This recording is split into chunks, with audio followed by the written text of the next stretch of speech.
Texas Rangers trade deadline outlook. This is Ryan Finkelstein, managing editor at Just Baseball. Got another one of our editors here, Jack McMullen, going through these teams. And the Rangers are one where, what are they doing? Are they buying? Are they selling? I mean, they were big buyers in the offseason, one of the biggest buyers, maybe the biggest money-wise, with Seager and Semien. Those moves have been okay.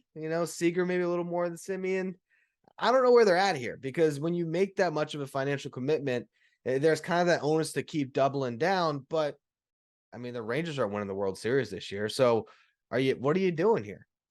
I'm not sure, man. I don't even think they're making the postseason. Yeah. That's my thing here. So my mind defaults to, if you're not making the postseason, you should start selling, and you should start selling the pieces that you feel like don't factor in when your contending window opens. And when do the Texas Rangers contending window open? I want to say like 2024, but they need more pitching. They've got Jack Leiter and Kumar Rocker coming. They've got Cole Winn coming.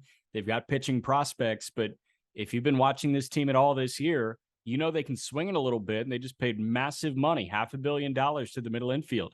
How do you complement the middle infield? How do you complement the bats? By pitching. They've been terrible at doing it. I think that they should be sellers. I think that they should get something back for Martin Perez and try and re-sign him in the offseason if they really love him like that. But you can't let him walk for nothing this offseason. That's my thought. So I lean towards selling. What do you lean towards? I'm always going to lean towards selling on a team like this. I mean, what are you buying for? If anything, stand pat. But at the same time, are you going to waste this opportunity? You signed Martin Perez for $4 million. I was actually looking at our free agency tracker, because we're going to be doing that with the trade deadline. And I saw like my little blurb on Martin Perez. I'm like, man, I had no idea when I wrote that how good he's going to be. It was like, oh, here's a journeyman starter. You got to capitalize when you have that opportunity. Get something for him. Get a prospect, even if it's only one good prospect that factors into your top 20. At least it's something. But for the rest of this roster, I just don't know. Like, what's Tyler Mahle going to do for you this year, and what's he even do for the next 2 years? Yeah. It's a great question. I have no idea. And they signed John Gray to be the one moving forward. So you're looking at a 2023, possibly end of 23, or a 2024 rotation that features John Gray, Jack Leiter, Kumar Rocker, Cole Winn.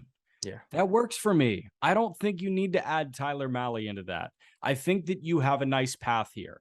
I think stay the course, add to your surplus of bats, or add another arm to the stable in case somebody goes down. They tried it with Spencer Howard last year in the Kyle Gibson deal. Hasn't worked. They tried it with Glenn Otto in the Joey Gallo deal. Hasn't worked.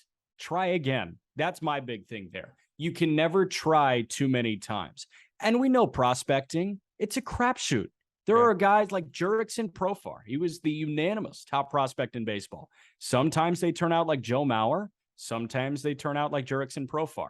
You can carve an average career out. You could never make it, or you could become a borderline Hall of Famer. We just don't know. So the more that you can capitalize, like you're saying, on that 1 year, $4 million deal that you signed Martin Perez to and get a couple prospects in return, I say do it. I think the Rangers know they're not making the postseason. I think they should be selling. And I think if we watch their draft strategy, they have a GM in Chris Young that's pretty smart here that will make the right moves. And honestly, you just mentioned another candidate to be traded in our Astros outlook that I want to touch on really quick here, Jonah Heim. He capitalized on that value because he's come out of nowhere to have a great offensive season. But is he going to keep this up? Maybe this is a time to deal him and try to get a nice little return. Yeah, it depends what you like in the pipeline.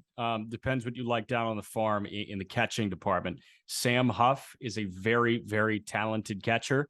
But I think Jonah Heim has factored into the future now. You have a ton of control with Jonah Heim.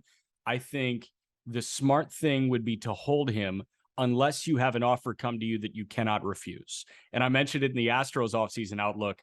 Luis Garcia for Jonah Heim seems very mutually beneficial. Luis Garcia, the right-hander for the Astros, was a rookie last year, finished third in AL Rookie of the Year voting. He's got a ton of control. That's a really solid starter.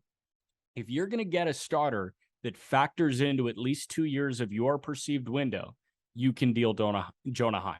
Aside from that, I don't think I'm doing it.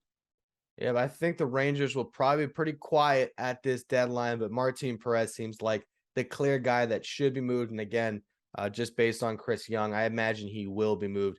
You can follow all 30 of our trade deadline outlooks at the State of the Division YouTube channel, also our podcast feed at State of the Division. You can find all 30 write-ups at justbaseball.com.